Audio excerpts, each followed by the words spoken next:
Financial markets పై పట్టు సాధించాలనుకునే వాళ్ళు Revanth conduct చేసే వెబినార్ కోసం ఈ నెంబర్ కి కాల్ చేయండి. నమస్తే, వెల్కమ్ టు సుమన్ టీవీ. నేను మీ విష్ణు. ప్రస్తుతంతో పాటు certified financial planner Ram Prasad గారు ఉన్నారు. వారితో మాట్లాడదాం. సార్ నమస్తే. సార్ రామ్ ప్రసాద్ గారు. నమస్తే విష్ణు గారు. రామ్ ప్రసాద్ గారు, ఎప్పటి నుంచో ఒక టాపిక్ గురించి అడగదాం అనుకుంటూ ఉన్నా. EMI versus SIP, equated monthly instalment versus systematic investment plan. ఏంటి అసలు ఈ రెండింటిని ఏ విధంగా అర్థం చేసుకోవాలి అసలు? ఈఎంఐ ఎవరికి తెలవకుండా ఉండదు, అందరికీ తెలుసు. ఓకే, ఈఎంఐ అంటే ఒకసారిగా మనం ఎఫర్ట్ చేయలేని వాటిని ఒక లోన్ ద్వారా తీసుకొని సమకూర్చుకోవటం, అది సమకూర్చుకున్నాక దాన్ని మంత్లీ క్లియర్ ఆఫ్ చేయటాన్ని ఈఎంఐ అన్నారు. ఒక fixed amount every month, so that మనకి బర్డెన్ అవ్వకుండా అతను కూడా మన ఫైనాన్షియల్ ఎలిజిబిలిటీని బట్టి ఇతను ఎంత కంఫర్ట్గా కట్టగలడు అంత మొత్తానికి ఒక లోన్ ఇస్తారు. దాన్ని ఈఎంఐ అన్నారు. ఎస్ఐపి అంటే మంత్లీ ఇన్వెస్ట్మెంట్ చేయటాన్ని ఎస్ఐపి. సార్, అయితే ఈఎంఐ విషయానికి వస్తే, అంటే ఒకేసారి పెద్ద అమౌంట్ కట్టుకోలేని వాళ్ళు అమౌంట్ని స్ప్లిట్ చేసుకొని నెల నెల ఎవరికి తగ్గట్టుగా వాళ్ళు కట్టుకోవడం ఈఎంఐ. ఇది మనకి బెనిఫిట్. అంటే పబ్లిక్కి, వినియోగదారులు అనేవాళ్ళు ఒక పెద్ద అమౌంట్ ఒకేసారి కట్టుకోలేక చిన్న మొత్తాల్లో కట్టుకుంటూ ఉంటాము నెలవారీగా. అవును. అదే దీనివల్ల వినియోగదారుడికి అయితే డైరెక్ట్ మనం బెనిఫిట్ ఉంటుంది. మరి బ్యాంకుకి ఏం బెనిఫిట్ ఉంటుంది మనకి ఈఎంఐ సదుపాయం కల్పించడం వల్ల? క్లియర్గా మనం చెప్పుకుందాం. అది మొదటిగా ఈఎంఐ అనే కాన్సెప్ట్ లేని పక్షంలో ఈరోజు మన లైఫ్ స్టైల్ ఇలా ఉండేది కాదు. ఈఎంఐ అనే కాన్సెప్టే లేకపోతే ఈ ప్రపంచం ఇలా ఉండేది కాదు ఈరోజు. ఓకే, అంటే సంపాదించాక కొనుక్కుంటే అది కొనుక్కోవటం. ఈఎంఐ అంటే సంపాదన లేనప్పుడు సమకూర్చుకొని తర్వాత మీ సంపాదన దాన్ని కట్టడం ఈఎంఐ. ఓకే కదా, nothing wrong in having an EMI. EMI తీసుకోవడంలో ఎటువంటి తప్పు లేదు. మరి నా అవసరం ఉంది, అవసరానికి తగ్గ మనీ నా దగ్గర లేదు, కానీ నాకు అది నిత్యావసరం, ఇమ్మీడియట్గా అవసరం. అప్పుడు ఏం చేయాలి? ఇప్పుడు హెల్త్ కేర్కి కూడా డబ్బులు పెట్టలేని పక్షంలో క్రెడిట్ కార్డ్ స్వైప్ చేసి ఈఎంఐ చేసుకున్నారు కదా, ప్రాణాలు నిలుపుకున్నారు కదా. ఈఎంఐలో తప్పే ఉంది?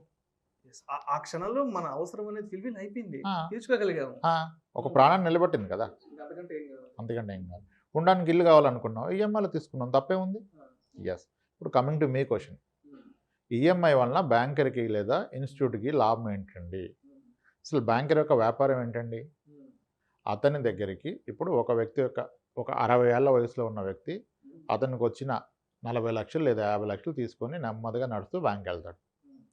వెళ్ళి, సార్ నమస్తే, ఇవి నా దగ్గర ఉన్న డబ్బులు, ఇది నా చివరి సంపాదన, దీంతో నా జీవితకాలం నేను లాక్కోవాలి కాబట్టి నాకు ఒక మంచి పథకం చెప్పండి అని చెప్పి ఆయన ఫిక్స్డ్ డిపాజిట్లో పెడతారు. ఆయన ఫిక్స్డ్ డిపాజిట్ని 6%లో బ్యాంకర్ తీసుకున్నాడు. ఫిక్స్డ్ డిపాజిట్ అంటే దాని అర్థం ఏంటి? ఎటువంటి రిస్క్ లేకుండా గ్యారంటీగా నేను కమిట్ చేసిన 6% నెక్స్ట్ 10 ఇయర్స్ ఎవ్రీ మంత్ కానీ ఇయర్ కానీ ఆన్ డాట్ ఇస్తే అది ఫిక్స్డ్ డిపాజిట్, ఎటువంటి రిస్క్ లేని ప్రొడక్ట్. మరి ఇప్పుడు ఒక వ్యక్తి దగ్గర 6% ఖచ్చితంగా ఇస్తానని తీసుకున్న డబ్బులు నేను నా దగ్గర పెట్టుకుంటే ఆయనకు 6 ఎలా ఇస్తాను? ఆయనకి ఇవ్వాలంటే ఈ డబ్బులు నేను వ్యాపారంలో పెట్టి సంపాదించాలి కదా. అప్పుడు ఈ అమౌంట్ని ఇతను ఇంకోళ్ళకి ఈఎంఐ లాగా లోన్లో ఇస్తాడు. ప్రాబబ్లీ ఒక తండ్రి వెళ్ళి ఎఫ్డీ చేశాడు, కొడుకు వెళ్ళి కార్ లోన్ తీసుకున్నాడు. మరి కొడుకు ఇస్తే వెనక్కి ఇవ్వకపోవచ్చు కదా. సొంత తమ్ముడికైనా బ్రదర్ ఇస్తే ఏమో డౌట్స్ ఉంటాయి. అదే ఆయన బ్యాంకులో ఎఫ్డీ పెడితే ఈయన వెళ్ళి బ్యాంక్ దగ్గర హోమ్ లోనో, కార్ లోనో, పర్సనల్ లోనో తీసుకుంటే ఈయన బ్యాంక్ కడతాడు, బ్యాంకర్ ఆయనకి ఇంట్రెస్ట్ ఇస్తాడు. టిపికల్గా పర్సనల్ లోన్స్ మరీ 1 lakh above take home salaries 75,000 above ఉంటే 10.4% ఇస్తారు, కానీ తక్కువ సాలరీస్ ఉంటే 12.5-13%కి ఇస్తారు పర్సనల్ లోన్స్. అంటే కంపెనీ కేటగిరీని బట్టి open ended category, D category, C category కంపెనీలో ఉండి 35,000 సాలరీ ఉంటే personal loan rate of interest 12.5. ఈ మనీ బ్యాంకర్కి ఎక్కడిది? This on FD money. వాడు 6%కి తీసుకొని మంచిగా 12%కి ఇచ్చాడు, 12.5కి ఇచ్చాడు. మనీ ఎవరిది? డిపాజిటర్ది. ఆయన కోసం 6, బ్యాంకర్ ఎవరు? మధ్యలో ఇతను వ్యాపారం చేస్తున్నాడు, ఇతని కోసం 6.5%. సో 6%కి తీసుకుంటాడు, 12%కి ఇస్తాడు. ముగ్గురు అవసరాలు తీరిపోయాయి. అతని అవసరం గ్యారంటీ ఇన్కమ్, ఆయన అవసరం తీరిపోయింది. ఈ బ్యాంకర్ అవసరం వచ్చి ఇంట్రెస్ట్, నెట్ ఇంట్రెస్ట్ మార్జిన్, నేను ఎంతకు తీసుకున్నాను ఎంతకి ఇచ్చాను, హైయెస్ట్ మార్జిన్ కావాలి ఆయనకి. ఈయన అవసరం తీరిపోయింది. ఇతను ఈఎంఐలో తీసుకున్న అతనికి ఆయన అవసరాలు వేరు కదా. ఆయనకి ఇల్లు కావాలి, కారు కావాలి, అది ఆయన అవసరం తీరిపోయింది. ఓకే, ఇలా ముగ్గురు అవసరాలు తీరిపోతాయి. కానీ దీంట్లో మేజర్ బెనిఫిట్ అయ్యేది ఎవరు? ముగ్గురు కావచ్చు ప్రాబబ్లీ, కానీ గ్యారంటీగా బెనిఫిట్ అయితే బ్యాంకరే. దాంట్లో మాత్రం అస్సలు అందుకనే ఇప్పుడు మీరు ఫైనాన్షియల్ ఇన్స్టిట్యూట్స్ని రివ్యూ చేస్తున్నప్పుడు, అనాలిసిస్ చేస్తున్నప్పుడు ద ప్రైమ్ పారామీటర్ ఏంటంటే నెట్ ఇంట్రెస్ట్ మార్జిన్ ఎంత. ప్రాబ్లీ బజాజ్ ఫిన్సర్వ్ ఎందుకు బాగా స్టాక్ పెరుగుతుందంటే ఈ operates at a very high net interest margin and lowest NPAs. And when it comes to loan book size, వాళ్ళ ఓవరాల్ లోన్ బుక్ సైజులో retail book size ఎక్కువ ఉంటుంది. Actual retailers తక్కువ చేస్తారు ఎన్పిఎస్, కార్పొరేట్ చేసేంత డిఫాల్ట్ రిటైలర్స్ చేయరు. దీన్ని తీసుకున్న 50,000 రూపాయల లోన్కి చాలా డిసిప్లిన్గా ముందు తిన్నా తినకపోయినా ఈఎంఐ కడతారు. ఎందుకంటే ఇది అయిపోతే మళ్ళీ ఇంకో లోన్ తీసుకోవాలి కదా. ఈఎంఐ అంత బాగా అయిపోయింది. లేదంటే సిబిల్ స్కోర్లో తేడా వచ్చేస్తుంది. సిబిల్ స్కోర్లో తేడా అండ్ ప్రతి అవసరాన్ని ఆయన అచీవ్ చేయగలుగుతున్నాడుగా. ఇప్పుడు ఇంట్లో ఎన్ని కన్జ్యూమర్ గూడ్స్ ఎన్ని కొంటున్నారు? ఫస్ట్ వాషింగ్ మిషన్ కొన్నారు, అయిపోయింది. ఇది అయిపోతే నెక్స్ట్ ఏసీ రెడీ ఉంటారుగా. ఏసీ రెడీ అయిపోతే ఫర్నిచర్ సపోర్ట్ కూడా ఇచ్చేస్తున్నాడు. Furniture ready, bike ready, car ready. So life is on EMI. Okay, EMI అయిపోయింది. అయితే ఎస్, దీనికి ఎస్ఐపికి ఏంటంటే ఈఎంఐ అనేది ఏంటి, మీకు ఒక గుదిబండ, ఒక భారాన్ని ఎత్తుకున్నట్టు. ఎత్తుకున్నాం, పిక్ చేసి తీసుకున్నాం, దాన్ని మొయ్యాలి అంతకాలం పాటు. ఎస్ఐపి అలా కాదు. ఎస్ఐపి మీరు మీ ఫ్యూచర్ని కొనుక్కోవటం, మీ ఫ్యూచర్ టైంని మీరు కొనుక్కుంటున్నారు.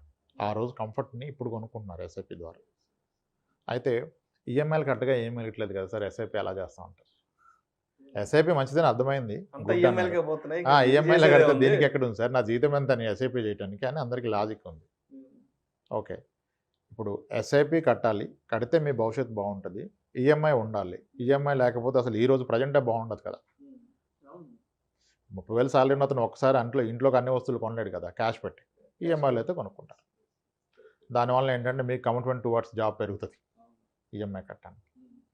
ఎస్ఐపి అయితే ఒక లాజిక్, ఒక చిన్న రూల్ ఫాలో అయితే లైఫ్ చాలా సింపుల్ అయిపోతుంది. ఎప్పుడు కూడాను అట్లీస్ట్ ఎంత ఈఎంఐ కడుతున్నారో అంత ఎస్ఐపి కట్టండి. Your life is well taken care. ఎంత ఈఎంఐ కడుతున్నాం దాని ఈక్వలెంట్ ఎస్ఐపి పెట్టే ప్రయత్నం చేయండి. ఎస్, ఇప్పుడు 80,000 శాలరీ, 20,000 ఈఎంఐ కడుతున్నాడు. వాట్ ఎవర్, అది హోమ్ లోన్ కావచ్చు, కార్ లోన్ కావచ్చు, ఏదైనా కన్జ్యూమర్ లోన్ కావచ్చు. ఆ వ్యక్తి కనుక ఒక 20,000 ఎస్ఐపి కూడా చేశాడు అనుకోండి, ఎగ్జాంపుల్ అనుకుందాం. ఒక 5 ఏళ్ల పాటు రెండు నడిచాయి. అటు ఈఎంఐ నడిచింది, కానీ ఈఎంఐని ఎప్పుడు డ్రాప్ చేయరు. ఒకటి అయిపోతే మళ్ళీ ఇంకోటి దాంట్లో మొదలు పెడతారు. ఒక్కసారి లైఫ్లో ఈఎంఐ స్టార్ట్ అయితే లైఫ్ లాంగ్ అది ఈఎంఐ ఉండిపోతుంది. అంటే అవసరాలు, ఫ్యామిలీ అవసరాల పరంగా. దాన్ని ఈక్వలెంట్ మీరు ఎస్ఐపి కూడా పెట్టారనుకోండి, considering is a private sector employee. 5 ఏళ్ల పాటు ఈఎంఐ నడిచింది, ఎస్ఐపి నడిచింది. ఈఎంఐలో 2-3 వస్తువులు అనుకున్నాడు, కానీ 20,000 ఎప్పుడు పెట్టుకున్నాడు, 20,000 ఎస్ఐపి పెట్టుకున్నాడు. 20,000 ఎస్ఐపి అంటే సంవత్సరానికి ఏదైనా కట్టేది 2,40,000. 5 ఏళ్ల పాటు పెడితే 5 × 2,40,000, ఇంచుమించుగా ఒక 12 లక్షలు అనుకోండి. 12 లక్షలు నేను ఎస్ఐపిలో పెట్టాడు. అంతా బాగుండి మార్కెట్ అనుకూలంగా ఉండి బాగా నడిచింది అనుకోండి, 15% మాట్లాడుతున్నారుగా సిఏజిఆర్. ఆ 15 వస్తే మీరు పెట్టిన 12 లక్షలు కాస్త ఇంచుమించుగా 18 లక్షలు అవుతుంది ఆ రోజుకి. సరే 12 వచ్చింది అనుకోండి, 16 లక్షలు అవుతుంది. లేదు మార్కెట్ క్రాష్ అయిపోయింది అనుకోండి, మీరు పెట్టిందే ఉంటుంది. లేదా పెట్టిందానికి 1 లక్ష తక్కువ ఉందనుకోండి, ఏం చేస్తాం మరి, సప్రైమ్ ఇష్యూ లాంటి ఇష్యూలు వస్తే ఉంది. ఆ రోజు మీ జాబ్ కోల్పోయారు, ఈ వ్యక్తి జాబ్ కోల్పోయాడు. మరి ఈఎంఐ కట్టకపోతే సిబిల్ పోతుంది. మీ కారు ఉంటే కారు లాక్కెళ్ళిపోతాడు బ్యాంకర్, ఇల్లు ఉంటే నోటీస్ ఇచ్చేస్తాడు. 2 మంత్స్ కట్టకపోతే 3rd మంత్ నోటీస్ వచ్చేస్తుంది. మరి ఆ టైంలో మీ మ్యూచువల్ ఫండ్లో కనుక ఒక 10 లక్షలు ఉంటే దీన్ని ఆపేసి, ఎస్ఐపిని ఆపేసి, ఇక్కడున్న 10 లక్షల నుంచి నెలవారీ ఒక 60,000 తీసుకోగలరు కదా మీరు. ఒక 4 ఏళ్ళు 5 ఏళ్ల పాటు మీరు, లేదు ఒక 2 ఏళ్ల పాటు ధైర్యంగా సాగించగలరు కదా మీ జీవితాన్ని. సో కాబట్టి ఈఎంఐ పెట్టుకోండి, వీఆర్ నాట్ అగెన్స్ట్ ఈఎంఐ. అవకాశం ఉంటే ఈఎంఐకి ఈక్వలెంట్ ఎస్ఐపి పెడితే, దో మీరు ప్రైవేట్ సెక్టార్ ఉన్నా ఏ రోజు మీరు ధైర్యంగా ప్రశాంతంగా పడుకోవచ్చు. మీ అకౌంట్లో ఉన్నట్టే కదా, కాస్త ఎక్కువ తక్కువ గ్యారంటీ రిటర్న్ ఎక్కడ చెప్పట్లా, బట్ అందుబాటులో ఉండాలి కదా. ఎస్, అలా ప్లాన్ చేసుకోవాలి. ఈక్వల్ టు మీ ఈఎంఐ, ఆ ఎస్ఐపి చేస్తే your very well planner, financial plan చేసుకున్నట్టే మీరు. Yes sir. Thank you sir, thank you so much Ramprasad garu. ఈఎంఐకి అదేవిధంగా ఎస్ఐపికి ఉన్న డిఫరెన్స్ గురించి మన ప్రేక్షకులకు చాలా డీటెయిల్డ్గా ఎక్స్ప్లెయిన్ చేశారు sir. Thank you so much sir. Thanks అండి గారు. ఇలాంటి మరిన్ని ఇంట్రెస్టింగ్ వీడియోస్, వాల్యుబుల్ ఇన్ఫర్మేషన్ కోసం వెంటనే మా ఛానల్ను సబ్స్క్రైబ్ చేయండి, లైక్ చేయండి, షేర్ చేయండి. అదేవిధంగా మీ అభిప్రాయాలను వీడియోస్ కింద కామెంట్స్ రూపంలో మాకు తెలియచేయండి. This is Vishnu signing off.